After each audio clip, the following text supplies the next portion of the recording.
아파트 담보대출 1순위와 2순위가 어떻게 다른지 알아볼까요?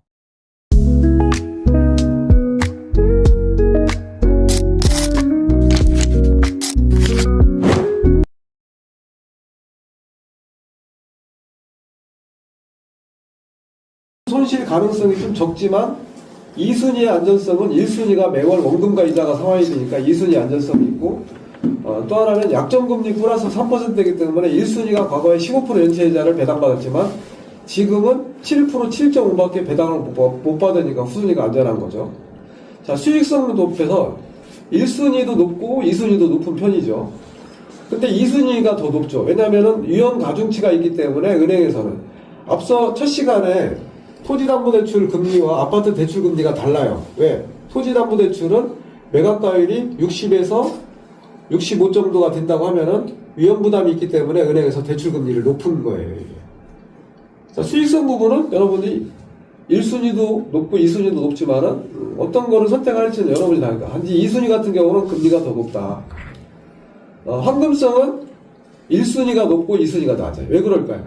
황금성은 유동성이라고 그러는데 갈아탈 확률. 여러분들이 이렇게 쭉 저 같은 경우는 뭐 몇백 건을 투자하다 보니까 이런 일들이 벌어져요. 어떤 일이냐면은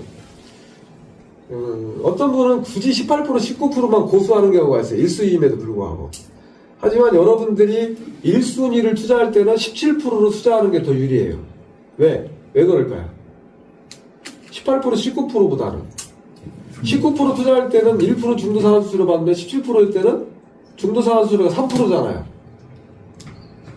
이 중개인들이 내가 가만 보니까 3개월 또는 6개월 후에 캐피탈, 현대캐피탈 5.5로 대환해드리겠습니다 라고 하는 경우가 있어요.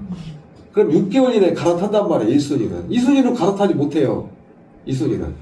1순위 원금이 상환될 때까지 그 1년 정도를 기다려야 돼. 황금성에. 그러니까 여러분들은 오히려 1순위를 투자할 때 금리를 낮게 책정을 하는 게 나아요. 17%. 그리고 중도상환수 3%를 받는 게 낫죠. 그래서 1순위는 상환할 가능성이 높다. 안전하지만. 자, 그 부분이 있고, 1순위는 여러분들이, 내가 검증을 해본 결과 300세대 이상, 담보비율 5층 이상, 3층 이상, 그 다음에 소득이 있는 경우에는 70%까지도 저는 괜찮다고 봐요. 근데 여러분은 65%만 구수하겠다 그러면 여러분의 투자 원칙을 지키셔야 돼요. 난 65%만 하겠다. 금액을 줄인다든지. 그리고 1순위의 장점은 안전적이고 원금이 보전이 되지만 2순위는 안정적이고 이자 수익. 단점은 1순위 대환이 빠르다. 그리고 연체 가능성이 높아요. 왜 그럴까요? 1순위가.